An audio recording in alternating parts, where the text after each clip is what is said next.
Sama-sama tayong magiging karakli.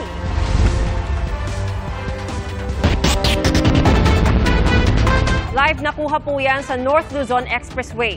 Ilang parte ng NLEX ang pansamantalang sarado dahil sa baha, bunsod ng tuloy-tuloy na pag-ulan.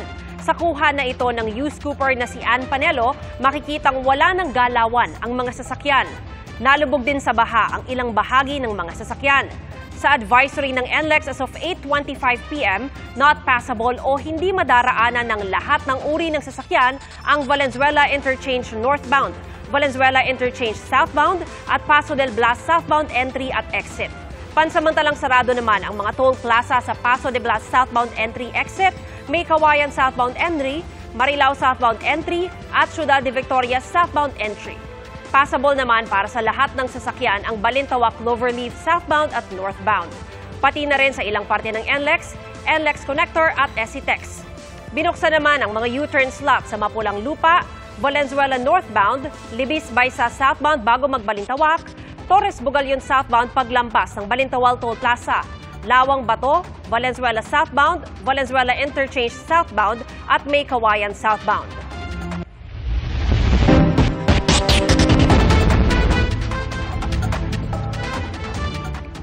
Makibalita tayo kay Jomar Apresto na naiipat din ngayon sa traffic sa NLEX. Jomar, nasan ka na banda? Mas mahigit isang oras na ako dito sa bahagi ng Mahalcan Road sa May Kawayan, Bulacan. At kagaya ko, stranded ang napakaraming motorista dito sa papasok ng May Kawayan Toll Plaza southbound lane. Yan ay matapos isara ng pamunuan ng NLEX sa mga toll booths dito. Ayon sa truck driver na si Ramil Papa, galing sila ng Cabanatuan at papunta sana sila ng Navotas. Mag-aalas 9 raw nang biglang isara ang nasabing toll plaza. Mas maigi na aniya na dito sila naipit kesa naman sa bahang lugar. Mahigit isang oras na rin nakapila si Arman Valeriano kasama ang kanyang mga kapatid. Susunduin raw kasi nila sa airport ang isa pa nilang kapatid. Sa isang text message, sinabi ni Robin Ignacio, ang traffic senior manager ng NLEX SCTEX, nakasunod ito ng pagbaha na nararanasan sa bahagi ng Paso de Blas, Valenzuela mula pa kaninang 6:40 p.m. Bukod sa May Kawayan Toll Plaza map, isinara rin sa mga motorista ang southbound lane o southbound lane entry ng mga sumusunod na toll plaza, Ciudad de Victoria, Marilao entry at ang Paso de Blas entry at exit. Hindi pa malinaw sa ngayon kung kailan posibleng buksan sa mga motorista ang mga nabanggit na toll plaza. Samantala, mula sa malakas na pag-ulan kanina, ambo na lang ang nararanasan ngayon dito sa bahagi ng Mahalcan Road sa May Kawayan, Bulacan. Ma'am? Jomar, dun sa mga lugar na nadaanan mo, meron ba kayong nakita na baha? At kung meron ay gaano na ito kataas? Jomar?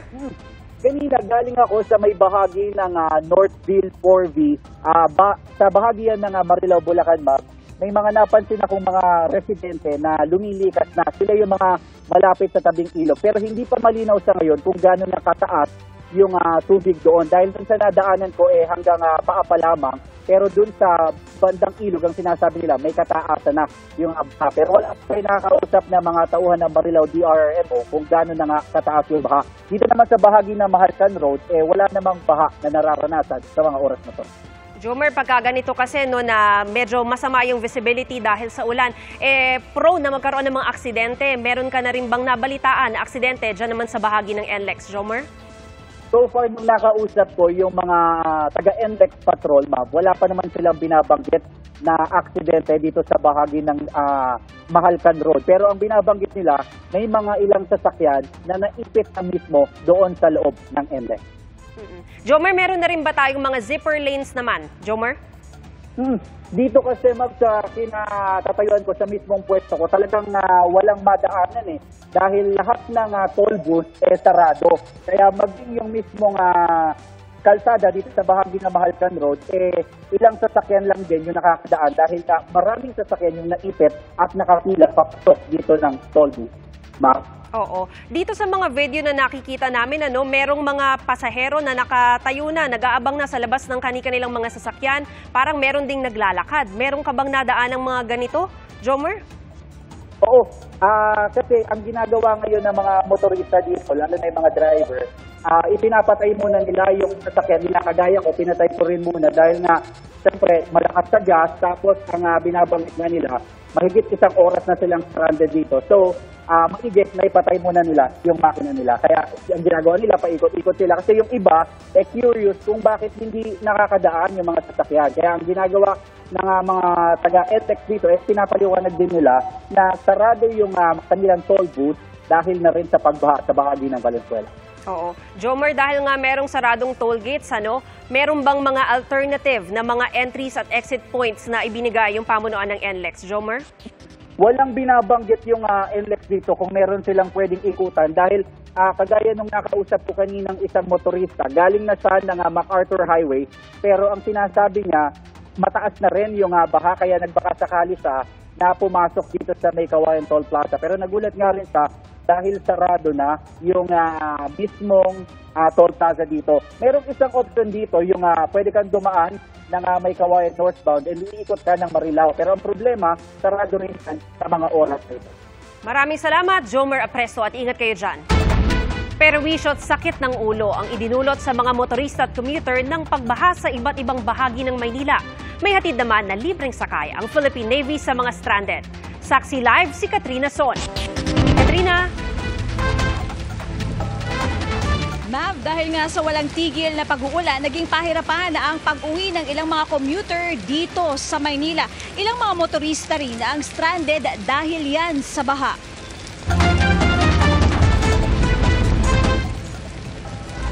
Ito ang sinuong ng mga commuter at motorista na pauwi na mula sa kanilang trabaho ngayong gabi. Pahirapan ang pagsakay. Punuan kasi ang mangilan-ngilang jeep at bus na sumusuong sa abot tuhod na baha. Hirap po ma'am, mag-antay ma'am kasi walang dumadaan na jeep ma'am saka mga bus, hira lang po. Kanina pa kami dito, mahirap kanina pa. Puro punuan. Naghihintay akong biyaheng Fairview. Parang matuma lang mga dumadaan ng sasakyan. Magkakalahating oras na. Hirap nga ako sumakay Kaya naman may ilang napilitang maglakad para makahanap ng masasakyan. Hirap din ang mga may dalang sasakyan, may nagtulak ng motor at may ibang pilit naghahanap ng madaraanan sa gilid ng kalsada. Pahirap ang makauwi po sa ngayon. Kasi doon medyo malalim kaya sinundan ko lang yung kaninang motor. Susubukan ko makatawid. Malalim Struggle. Ang iba naman, hindi na sumugal at nagpasyang hintayin na lang ang paghupa ng baha. Para makatulong sa mga commuter na hirap makasakay, nag-ikot ang Philippine Navy para magbigay ng libreng sakay. Hirap na kasi ang ilang mga sasakyan na daanan ng ilang mga kalsada. Sa Rojas Boulevard, P.O. Campo hanggang UN Avenue, dire-diretso hanggang Calo Street, gutter deep na baha ang nagpabagal sa mga sasakyan. Sa harap naman ng Manila City Hall hanggang Loton, abot hanggang tuhod ang baha. Pagdating naman ng Espanya, baha ang halos buong kalye na ito. May mga parte rin na lampas tuhod ang baha. Kaya naman ang ilang mga kabataan dito ginawang parang swimming pool ang lugar. May ilang mga sasakyan din na nagsibalikan. Ma'am, sa mga oras naman na ito ay tuloy-tuloy pa rin yung malakas na ulan na nararanasan natin dito sa Espanya, sa Maynila.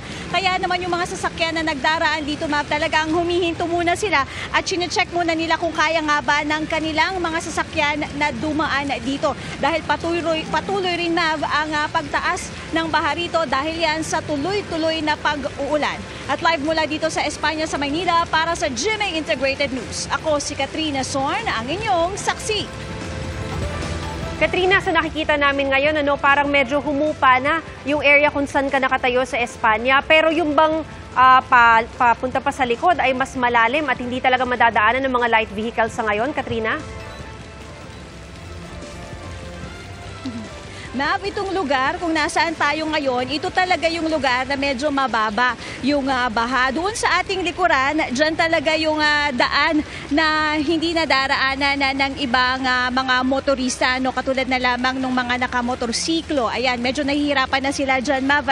At saka may area daw dyan, Mav, na medyo palalim. Kaya naman, mas nag-iisip yung iba kung daraan ba sila o hindi. Kasi hindi nga nila sigurado kung gaano kalalim yung ilan sa mga parte dyan, Mav. Katrina, sa pag-iikot nyo kanina, meron ba kayong nakita ng mga traffic enforcers naman na gumagabay dun sa mga motorista para hindi na sila pumunta dun sa mga kalsada na lubog nga sa baha, Katrina? Yes, ma'am, may mga nakita tayong traffic enforcers at ibang mga volunteers na tumutulong talaga at gumagabay doon sa mga motorista at saka doon rin sa mga commuters kung saan nga ba sila sasakay. Kaya makikita natin na kahit umuulan ay tuloy-tuloy ang ginagawa nilang serbisyo sa publiko, ma'am. Maraming salamat at ingat kayo dyan, Katrina Son. Sa puntong ito, makakausap naman natin si Marikina Mayor Maan Chodoro. Mayor Chodoro, magandang gabi po. Si Mav po ito sa Saksi. Yes, hello. Magandang gabi, Mav. Mayor, patuloy po ang pagtaas ng tubig sa Marikina River, malapit ng mag-18 meters. Kamusta po yung paghahanda ng LGU natin para sa posibleng forced evacuation ng mga residente pong maapektuhan, Mayor? Actually, Mav, as we speak, the third alarm has been raised at around 10:08 p.m. Ang totoo, ang mga taga Marikina po ay kanina pa nung mag-16, 17 meters ay nagpe-preemptive evacuation na. We have a total of 3,344 families na nag-sustain na sa mga evacuation centers natin. Opo. Mayor, wala naman pong naging mga aberya kasi po 'di ba karaniwan merong mga residenteng ayaw umalis, ayaw iwan po yung mga bahay nila, Mayor. Ang totoo, siguro we've learned in our past experiences dahil meron namang mga bagyo na rin o mga habagat na nakaranas kami ng ganito kalakas at tumaas ng hanggang 18 or higit pa yung ating ilog. Natuto na rin po kami dito sa Marikina na responsable kami, may sarili ng pusa sa pagpunta sa mga evacuation centers para sa aming seguridad na rin. Kaya wala namang naging untoward problem paghikayat sa ating mga kababayan. Mayor, nakahanda naman po yung mga evacuation center natin. Ilan po ba yung nakahanda po sa buong lungsod? Yes, handa naman tayo. Ang total evacuation centers natin is 36. Pero sa ngayon, ang nakabukas ay 25 evacuation centers. So, kung sakali mang dumami pa ang mga magdidesisyon na pumunta, lalo na ngayon, forced evacuation na tayo doon sa mga low-lying areas, ay pwede pa silang tanggapin sa mga evacuation centers natin. At meron pang mga nakaabang na pwedeng buksan na mga evacuation centers. Mayor, ngayon nga po na nag-third alarm na tayo, nasa ilang pamilya ho ang inaasahan natin na mag-e-evacuate? In the past kasi, right now meron kaming 16,000 individuals. In the past, kapag forced evacuation, nasa 30,000 ang pumupunta sa mga evacuation centers. Opo, marami-raming pamilya. Mayor, sapat po ba yung pondo? Opo, para po sa disaster response? Sa ngayon, sapat naman.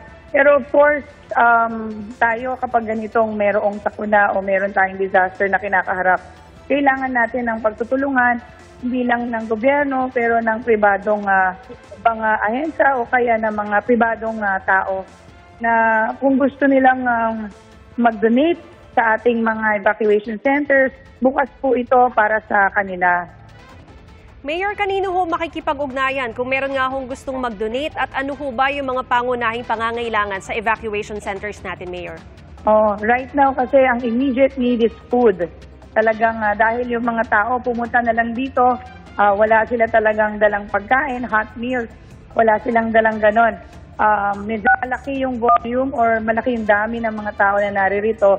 So, medyo mahirap siyang pakainin lahat. Pero unti-unti naman, we're trying our best na supply yung hot meals sa kanila. Basically, ngayon, yun ang kailangan nila, yung mga hot meals talaga. Opo. Mayor, sa huling monitoring po ng LGU, saan po pinakamataas ang baha? Right now, mataas ang baha natin sa areas ng Malanday, Cumana, and Nangka. Hanggang saan po ito, Mayor? Opo. Merong mga areas na hanggang Bewang. Opo. Mayor, kung sakali po ngayong gabi ay meron pang residente na hihiling po na magpa-rescue, saan po sila makikipag-ugnayan at meron pa ho bang makakalabas? Given nga ho na madilim na at umuulan pa rin ho sa labas, Mayor. Actually, ngayon, Mav, our preposition, the rescue boats are still in place dun sa mga low-lying areas. Meron din tayong inabang na mga sasakyan para maghatid sa kanila sa mga evacuation centers. They can call our hotline, 161, pati yung police hotline natin. Pwede rin nilang tawagan. And then they can also message the PIO page. Pwede na lang i-private message yung PIO. We're doing this round the clock. Gising naman kami hanggat merong mga residente na gustong magpa-rescue, gagawin po natin. Mayor, wala naman yung problema sa kuryente po at sa cellphone service po dito sa Marikina City ngayon, Mayor? So far, okay naman siya. Okay naman ang kuryente at cellphone service. Alright, maraming salamat po sa panahon. Yan po si Marikina Mayor Maan Chodoro.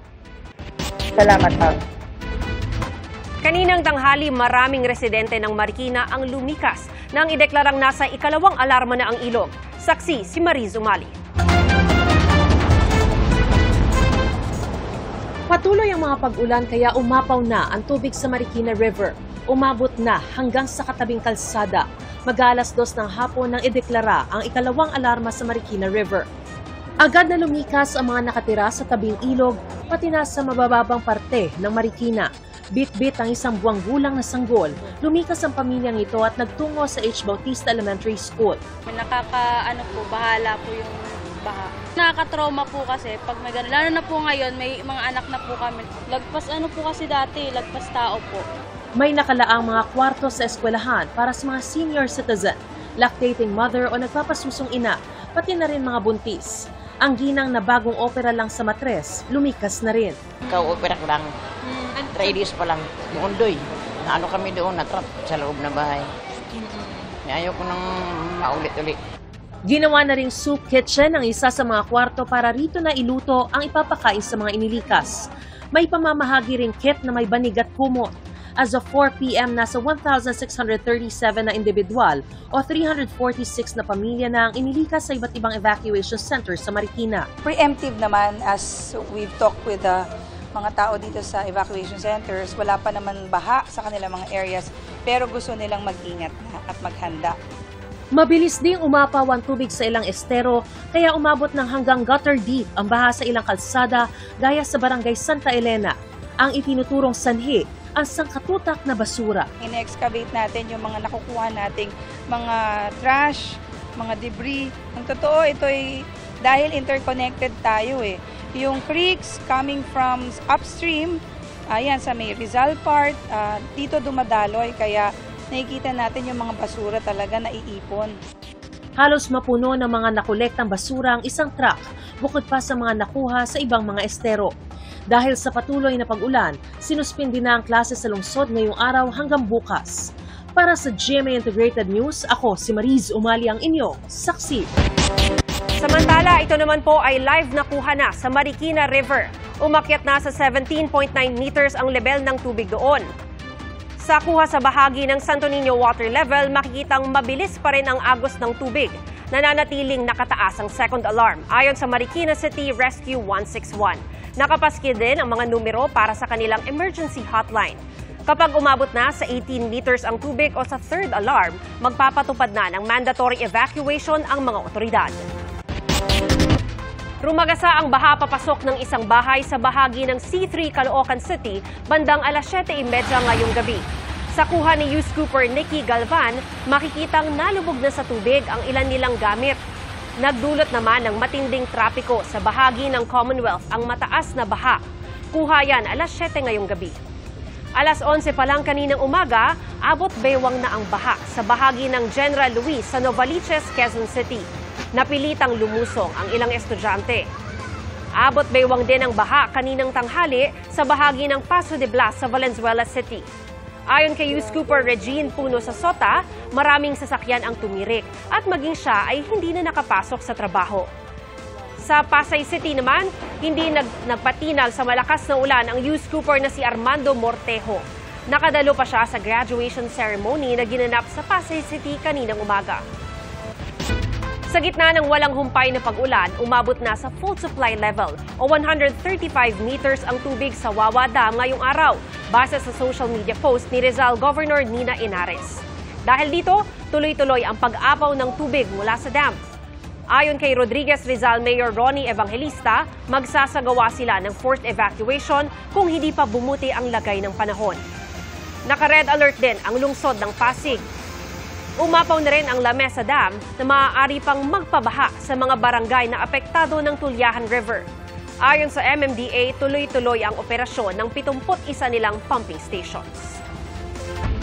Dahil sa high tide, 25 barangay sa Macabebe, Pampanga ang lubog sa baha. Sanay na raw ang mga residente, kaya karamihan sa kanila ayaw nang lumikas. Saksi live si Nico Wahe. Nico? Mav, abot baywang na baha ang namemerwisyo ngayon dito sa barangay sa Plad David sa Macabebe, Pampanga. Pero ang masaklap pa, itong tubig baha dito ay hindi lang pala ngayong masama ang panahon, kundi mag-iisang taon na. Sa gitna ng dilim, kasabay ng malakas na ulan na may kasamang kulog at kidlat, binaybay namin ang kalsadang ito na mistulan ng ilog sa Macabebe, Pampanga. Iyan ay para marating ang barangay sa Plad David, ang pinakalubog na barangay sa Macabebe. Mga kapuso, pasado alas 8 na ng gabi at sakay tayo ng bangka na walang katig at papasok tayo doon sa barangay sa Plad David na ang pinakabahaang lugar dito sa barangay Macabebe. Ayon sa MDRRMO, nasa bandang baywang na yung tubig dito sa barangay sa Plad David. At titingnan natin ang sitwasyon nila na ayon sa kanilang kapitan, ang tubig sa kanilang barangay, lalo na sa kalsada, ay tumatagal ng hanggang 1 taon. Ang mga residente sawa na raw sa ganitong sitwasyon. Sobrang hirap po yung mga namin, puro alipungan na. Si Casey, safety ng mga anak ang inuna matapos pumasok na ng tubig sa kanilang bahay. Lilipat po kami kay nanay. Lubog po, wala na kaming matulugan. Ayon sa kapitan ng barangay, noong January 9 pa huling nawalan ng tubig sa kanilang barangay. Yung tubig namin dito sa daan namin, mag-iisang taon na yan. Dadagdagan na lang. Pag umulan na ganyan, pag may bagyo, lumalaki. Sa amin pumupunta yung tubig. Sa ngayon, 8 pamilya na ang inilikas nila. Maraming residente ang piniling manatili na lang sa bahay dahil sanay na. Sa katabing barangay Takasan, na una na naming pinuntahan, baha rin. Nakabangka na ang ilang residente. Pinasok na rin ang tubig ang ilang bahay. Pero marami sa mga residente ay hindi na lumilikas. Sanay na po kami sa ganito. Ayun po, nagtataas na mga gamit. May ilang residente naman inunang asikasuhin ng kabuhayan, gaya ni Eddie. Yung mga pispan na lang ang nilalambatan. Nilalambatan kasi? Lumalabas yung mga pakawalang talapia at saka ipon.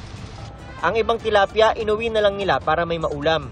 Unang-una po, we are kaulahing town po, no? Sa coastal town po kami ng Pampanga, kasama po namin itong bayan ng Masantol at Saswan. So, kami po pagsakan ng tube from the Pampanga River Basin using the Pampanga River as the main drainage, no?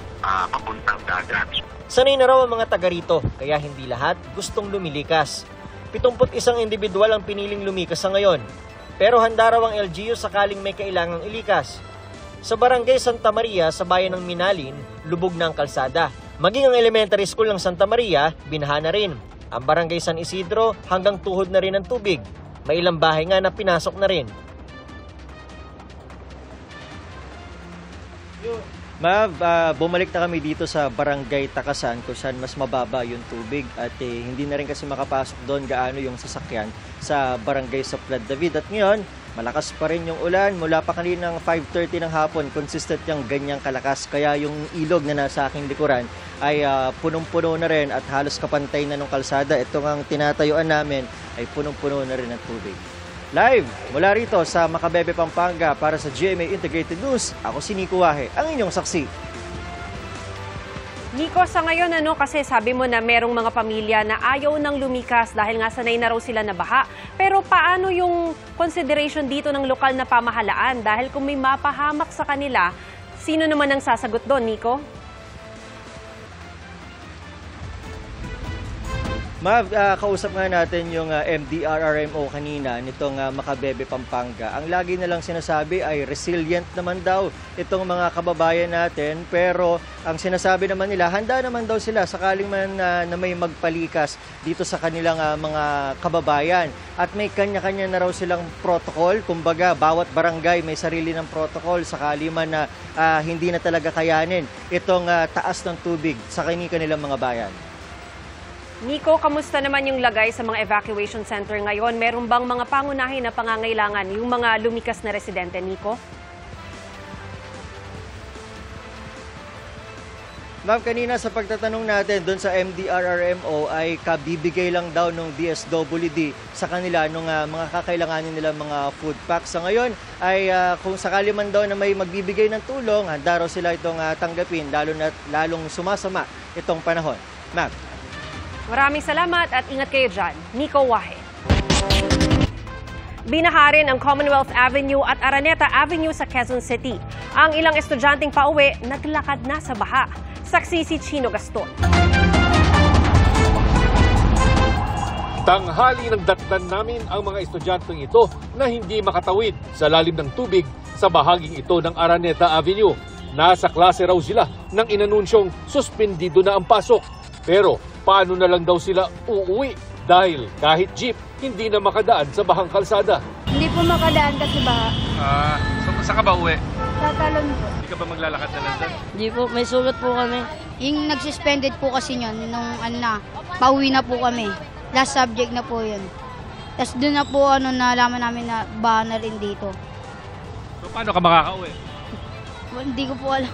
Ang baha sa kalsada kasabay ng pagtaas ng creek malapit dito na halos umapaw na sa tulay. Kalaunan, napilitang maglakad sa baha ang mga estudyante. Ang ilang kaanak, kinarga sa likod ang kanilang mga sinusundo.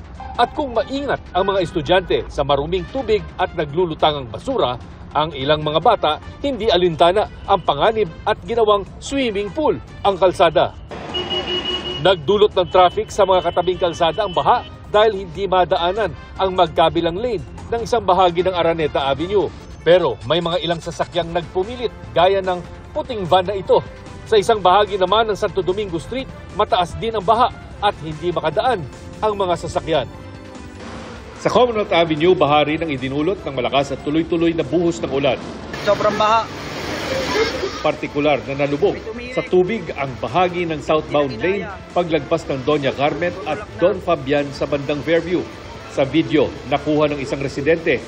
Sa inner lane lang nagtangkang dumaan ang mga sasakyan. Lalo't galing sa kabilang gilid ang dumadaloy na tubig. Pero tumirik ang ilang motorsiklo kaya itinulak na lang ng kanilang rider. Ayon sa uploader ay hanggang tuhod niya na ang baha.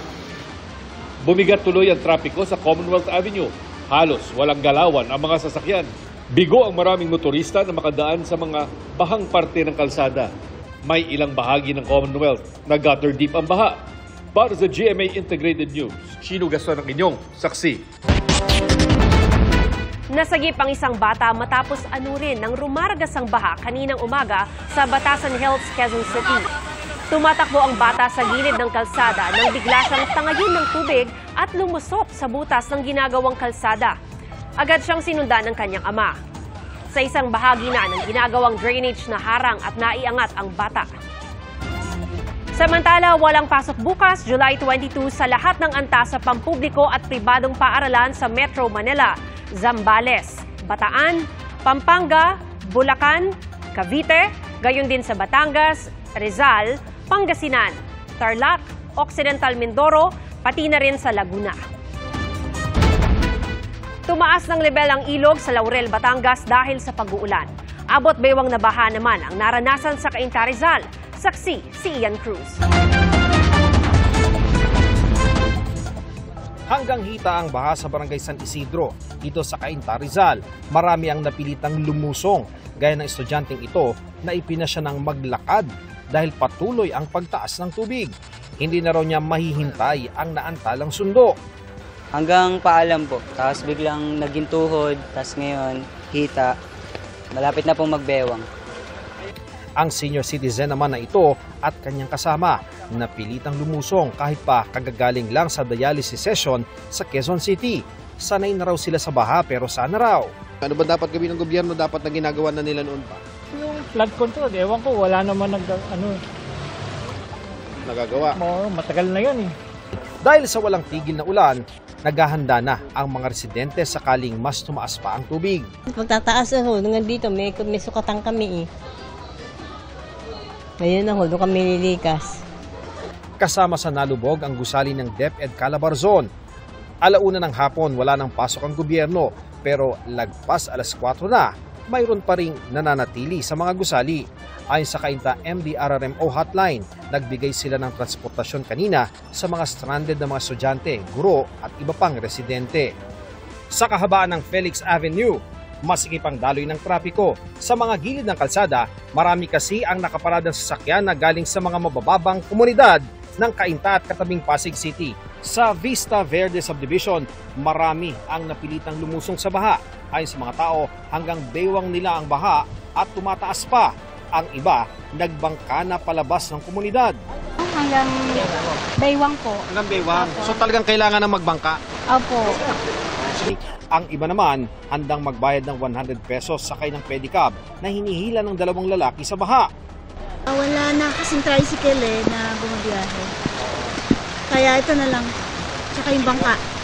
Ang iba, kasama pa sa mini pool na ginawang bangka ang mga fur babies para makalikas. Pati ang lumang bathtub, ginamit na rin na bangka para makapaghatid ng mga pauwi sa bahay.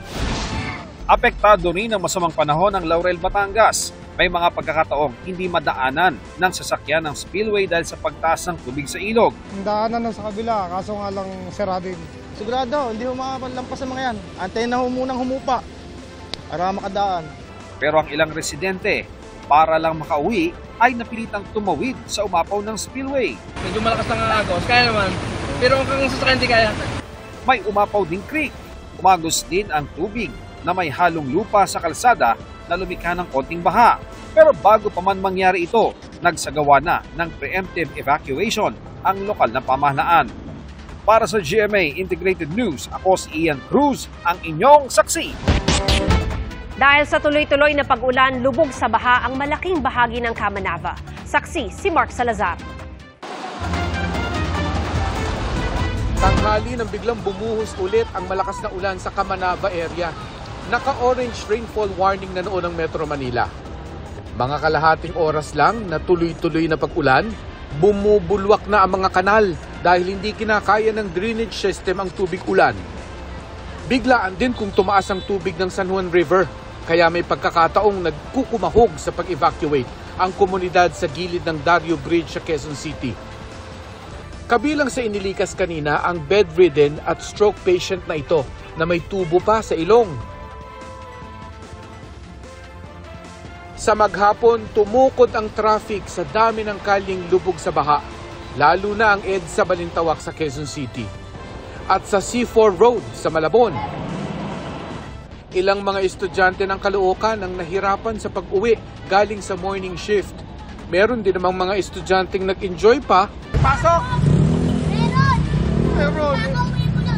Ay, ba't di ka pa umuwi? Ha? Uwi na, basa na ang leather shoes mo.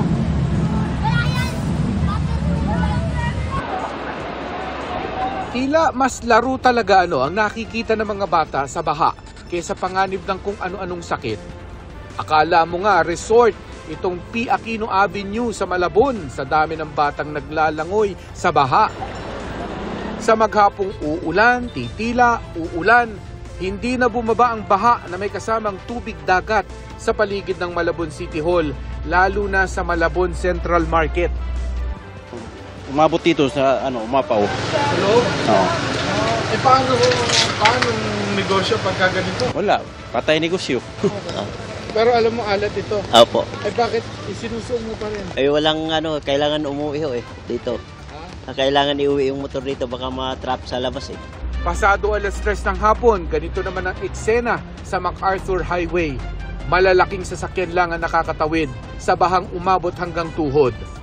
May mga motor na tumirik, kaya ang ibang rider tinawid ang baha nang nakapatay ang makina ng motor. Para sa GMA Integrated News, ako si Mark Salazar, ang inyong saksi.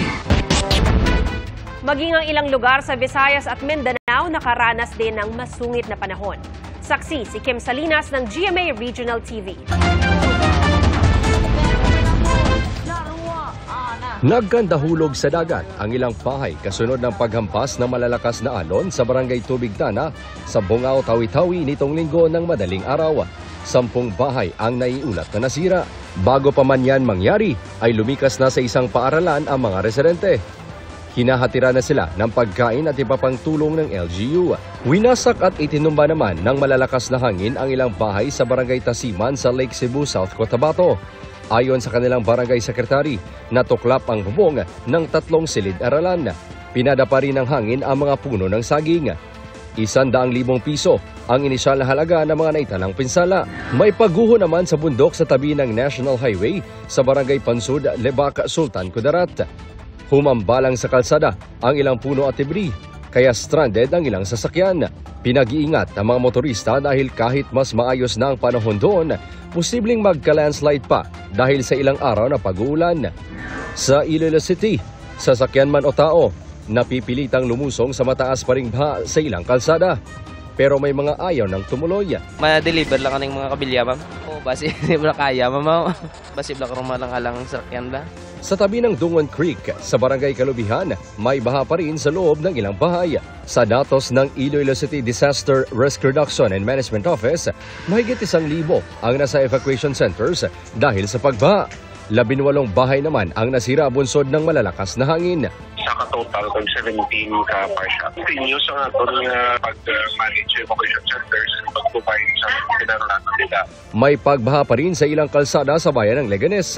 Nag-iwan ng putik ang humupang baha sa ilang paaralan. Base sa datos ng NDRRMC, mahigit 400,000 ang apektado ng pananalasa ng habagat at bagyong Krising sa buong bansa. Isa ang naitalang nasawi sa Surigao matapos tamaan ng bumagsak na puno. Bineberipika pa kung may kinalaman din sa bagyo at habagat ang 4 pang naitalang nasawi sa iba't ibang lugar. Para sa GMA Integrated News, ako si Kim Salinas ng GMA Regional TV, ang inyong saksi. 2 low-pressure area na ang minomonitor ngayon sa loob ng Philippine Area of Responsibility, kasabay ang patuloy na pag-iral ng habagat. Ang unang LPA ay nabuo kagabi at huling namataan 1,200 kilometers silangan ng Infanta, Quezon. Nabuo naman kaninang hapon ang isa pang LPA na nasa 425 kilometers silangan ng Calayan, Cagayan. Makakaapekto na yung trough nito sa Cagayan Valley. Ayon sa Pag-asa, posibleng mag-merge o magsanib ang 2 LPA. At kapag naging isa na lang ay may tsansang mabuo bilang bagyo. Sakaling matuluyan, papangalanan itong Bagyong Dante. Sa ngayon, nakikita ng Pag-asa na paangat ang magiging galaw nito sa mga susunod na araw. Hindi inaasahang tatama sa Pilipinas at posibleng tumbukin ang bahagi ng Taiwan. Pwede pang magkaroon ng pagbabago, kaya tutok lang po sa updates. Sa ngayon, dahil sa 2 LPA, tuloy-tuloy ang pag-iral ng habagat at yan pa rin ang dahilan ng maulang panahon. Bukas, umaga pa lang ay may ulan na sa Luzon, lalo sa western sections pati sa Bicol region. Simula tanghali at hapon, halos buong Luzon ang uulanin at may malalakas na buhos pa rin. Ang Metro Manila, maaga pa lang ay posible ng ulanin. Mauulit yan sa hapon at malawakan ng ulan. Pwedeng magtuloy-tuloy rin yan sa gabi. Sa mga kapuso naman natin sa Visayas at Mindanao, may mga kalat-kalat na ulan sa western at eastern Visayas sa umaga. Magtutuloy-tuloy sa hapon, pero meron na rin sa ilang bahagi ng Central Visayas at ilang bahagi ng Mindanao. Ang maulap at maulang panahon, posibleng magtagal pa sa halos buong linggo. Nakaranas din ng malalakas na ulan at hangin ang Hong Kong na epekto ng bagyong Krising na may international name na Typhoon Wifa. Sa pahayag ng Hong Kong government, halos 500 puno ang naitalang bumagsak sa lakas ng hangin. Mahigit 200 residente naman ang napilitang lumikas. Kahapon, itinaas sa T10 category o most extreme level ang bagyo sa Hong Kong. Pero kalaunay ibinaba rin ito sa Typhoon Warning number 3. Kaugnay ng malawakang pagbaha sa Valenzuela, balikan natin si Mayor Wes Gatchalian. Mayor, si Mav po sa saksi. Kamusta po yung baha sa lungsod ngayon, Mayor? Well, Ma'am, hindi masyadong okay. So, out of 33 barangays, 24 po ay affected na ngayon. And we opened at least 35 evacuation centers po ang aming minamanage right now. So, ang nangyari kasi, Ma'am, very isolated. Ang daming pocket areas na sabay-sabay pong pumaha.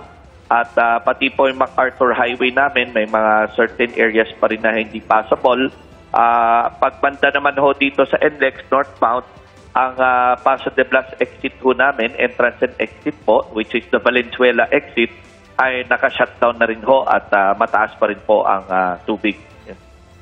Mayor, kaugnay nga po nung mga isinarang bahagi ng NLEX na nasa area po ng Valenzuela, ay meron hubang mga nag-bottleneck na sasakyan doon? Meron hubang assistance na ibinibigay ang LGU kagaya po ng enforcers, Mayor? Well, right now ho, ang buong kahabaan po ng NLEX, nasa harap ako ng CCTV ngayon, ang buong kahabaan po ng NLEX mula po Balintawak at Skyway ramp po pababa ng before Balintawak, ay lahat po ito ay hindi na ho gumagalaw, nag-standstill na po. At pati po yung exit ko namin ay hindi na ho nila inaalaw na pumasok at lumabas ho, no? So right now po, ang LGU po ay focus po sa rescue efforts namin dahil ang dami pong tumatawag po sa amin for rescue. At ang exit po ng NLEX, ang nagmaman po yan ay enforcers po ng NLEX. Opo. Mayor, ngayon nga po kasi madilim na dahil gabi na at malakas pa rin po yung ulan.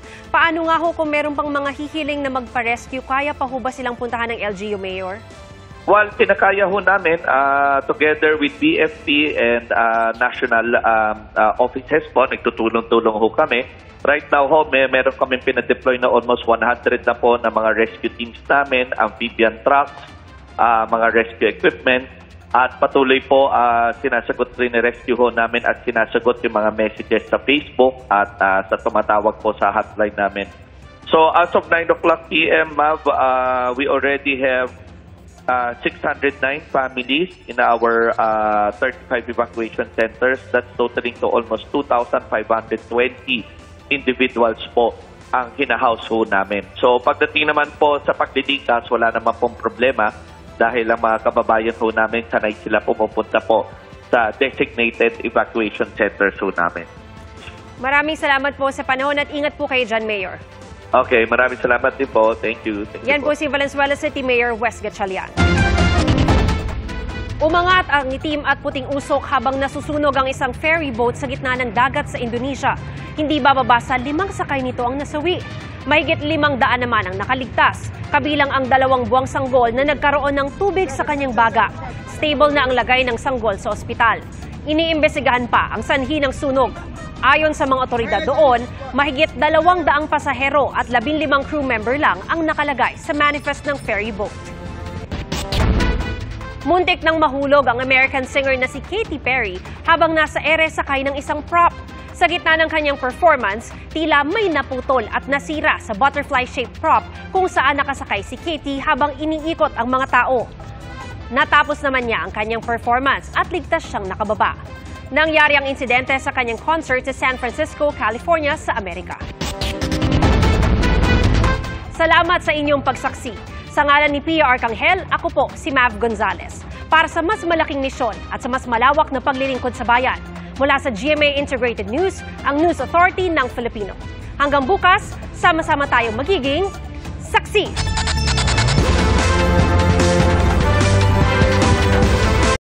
Mga kapuso, maging una sa saksi. Mag-subscribe sa GMA Integrated News sa YouTube para sa iba't ibang balita.